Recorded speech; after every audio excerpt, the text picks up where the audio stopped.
If you're looking for a sub $100 computer, it is really easy to end up with a Dell Optiplex. Seriously, they made so many of these things. I could probably walk out of the house with $100 and come back with 3 of them. There was technically other options though. Out of the big 3 Office PC manufacturers, there is of course Dell, but also Lenovo and HP. All of these computers are 4th gen, made somewhere between 2014 and 2016. These are the ones you're gonna find for really cheap. You might get lucky and find a 6th or 7th generation system, but anything 8th gen or newer, people still kind of want money for because Windows 11 still supports them. So today I want to find out of the 3 big manufacturers, who has the best chassis, which one has the best continued service, like if I go online and try to get drivers for these things, and other stuff like which is the most upgradable, and is there any performance differences between these models? Let's start with the chassis, or the cases, the thing that really is different between all of these systems. Right away, the Think Center. Something about it, it looks like it belongs in an automotive workshop. I don't know exactly what it is. It just has this industrial design. Even things like the really muted colors on the audio ports. It just looks like it belongs running hooked up to a machine or something. The HP, it looks more modern and stuff. But I don't know, it's kind of boring, right? I guess that's not always a bad thing. And then of course there's the Dell Optiplex.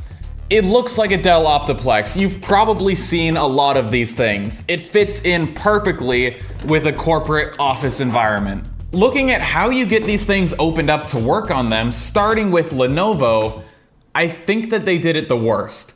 I'm not gonna get good comments saying that Lenovo didn't do something perfectly, but this thing has case screws.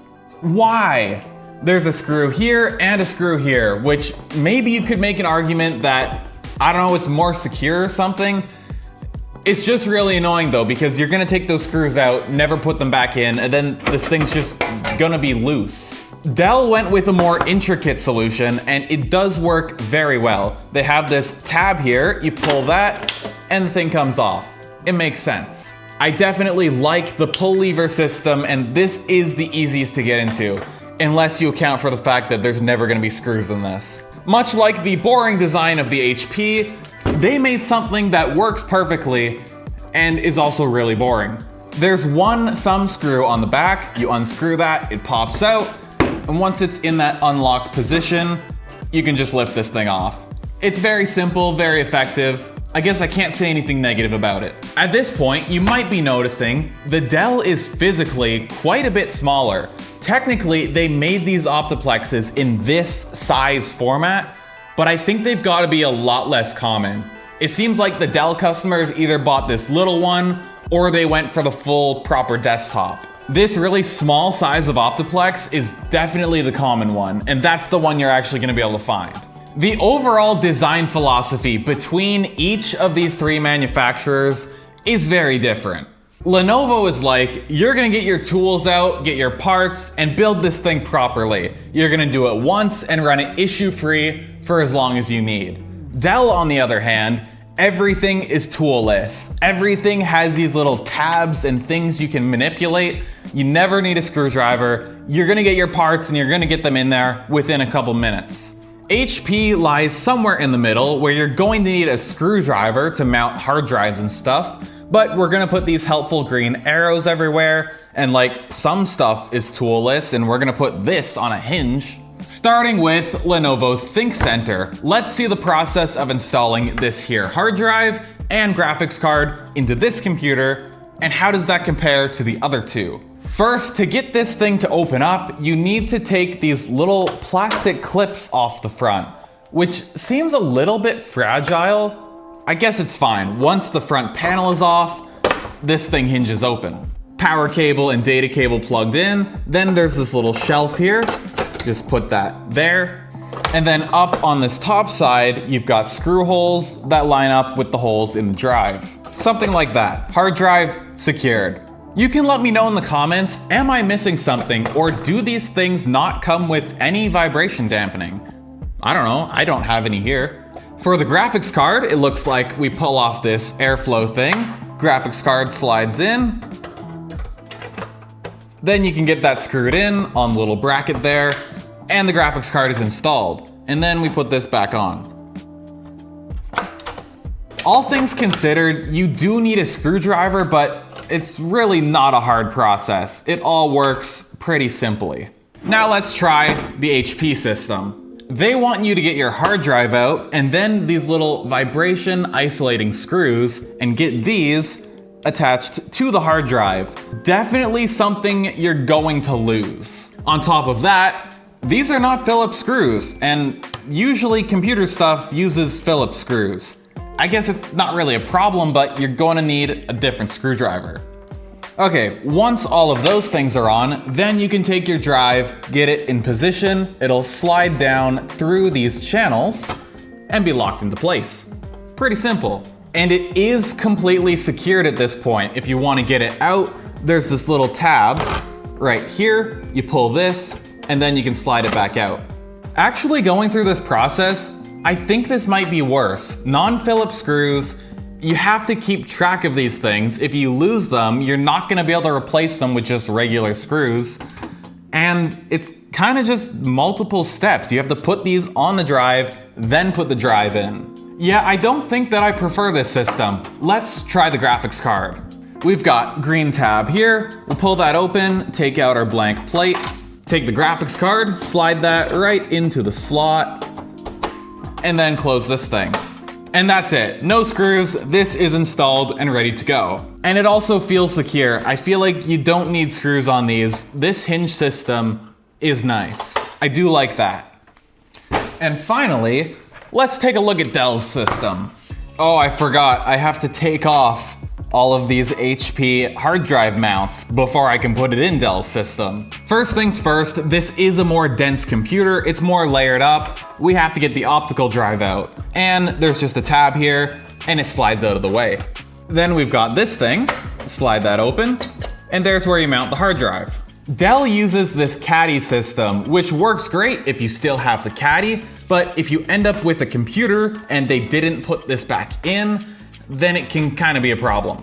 If you do have this thing though, it's pretty nice. You just take your hard drive, get it lined up, flex it a little bit, and now it's installed in the caddy.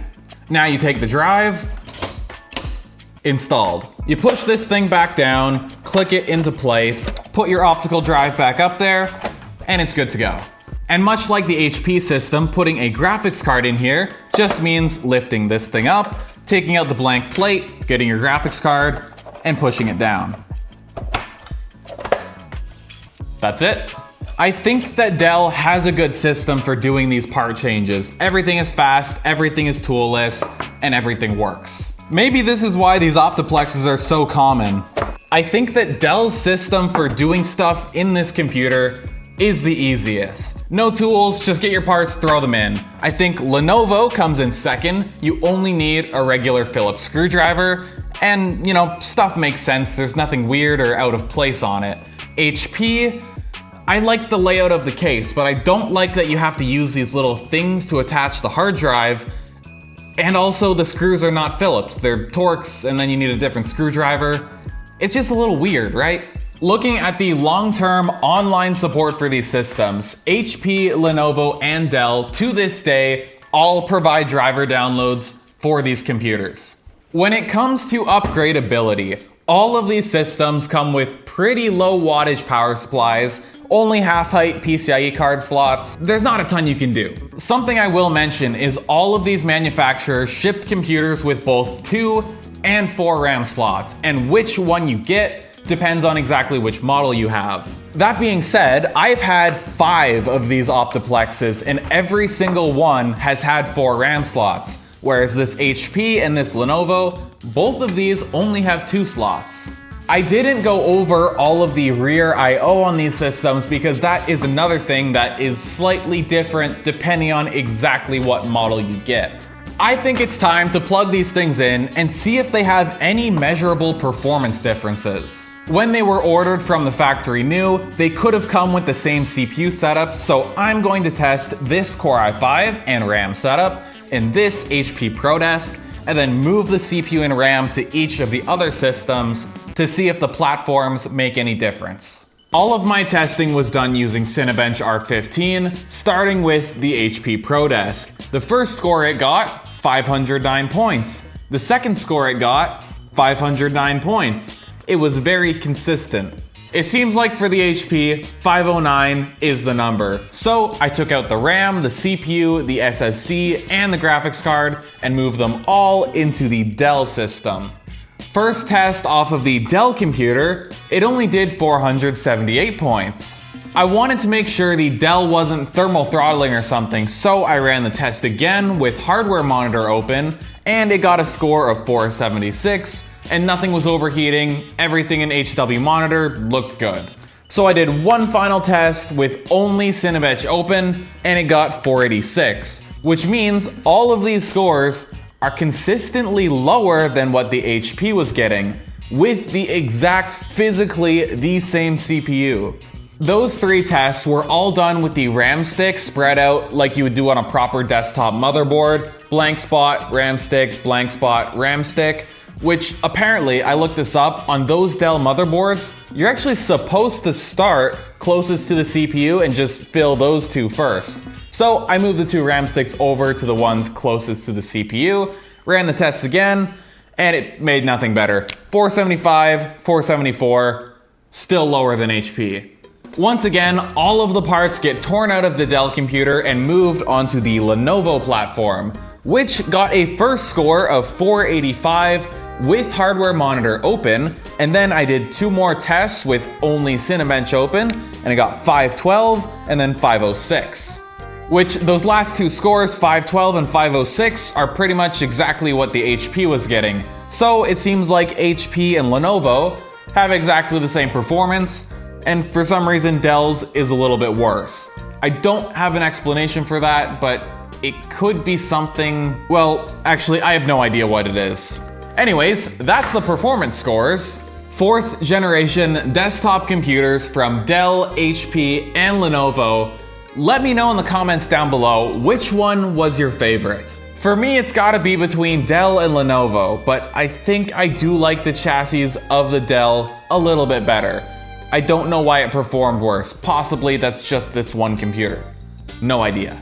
And yeah, thank you for watching. Get subscribed. New episode of the car series next Thursday. New episode of the tech stuff, probably Monday. Probably. Yeah, until next time.